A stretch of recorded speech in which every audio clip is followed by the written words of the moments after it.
All right. Going to talk about Prince. His H.S. Anderson Mad Cat.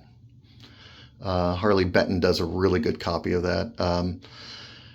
But the Mad Cat you can buy, and they're not super expensive guitars. You can buy a reproduction for a couple $100. But that wasn't the idea of building the Prince guitar. I also tried a new technique with the finish, which I like, but I don't like. But that's okay. Now, with this, I have imperfections.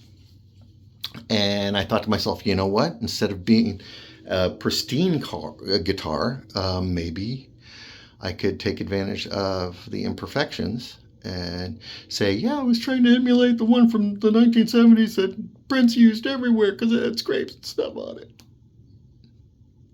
At least that's what I tell people. They're just minor mistakes that I chose to keep it because it's character.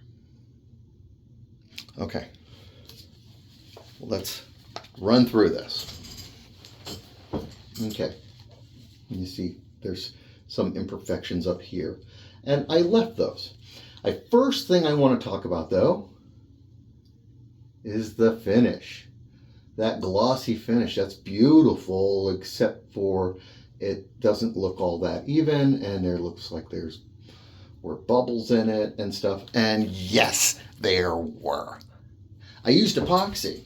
This is the first time I ever used epoxy on anything, and I love epoxy. But for something this intricate,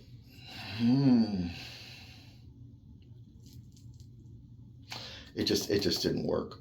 I bought so much veneer so I could glue it on, and they have the pickguard cover,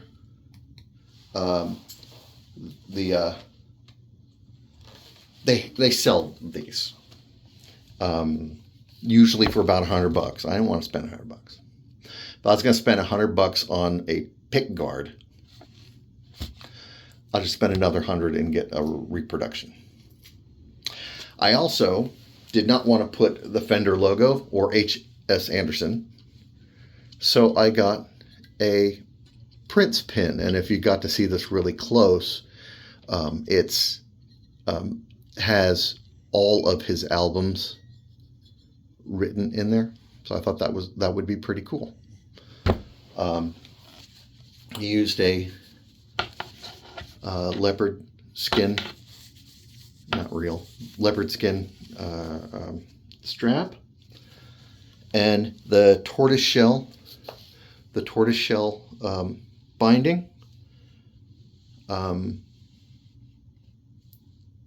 I had to learn how to do that. I didn't know how to do that. I learned how to do that.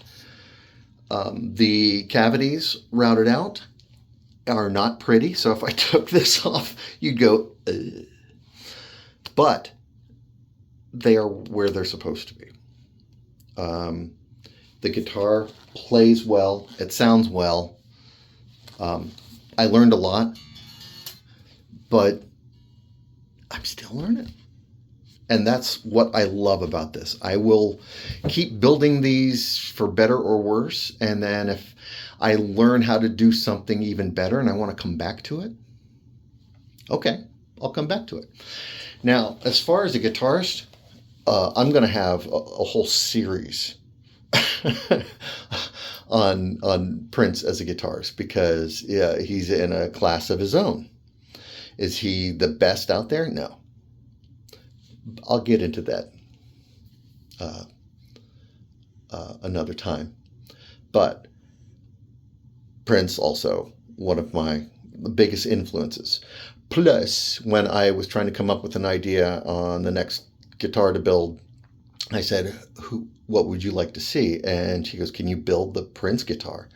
And I said, the genders thing? And she goes, no. No, the one that he's had forever, the yellow one, the telecaster. I said, okay, but I'm going to build it from scratch. Bleh. I should have picked something a lot more simple. But I learned a lot by doing this. So this is my Prince guitar. And I love this. I love the imperfections. I love how it's not like these I made myself. And I had no templates to use. So I had to kind of guess. So, but this is my Prince guitar, and I really, really like it.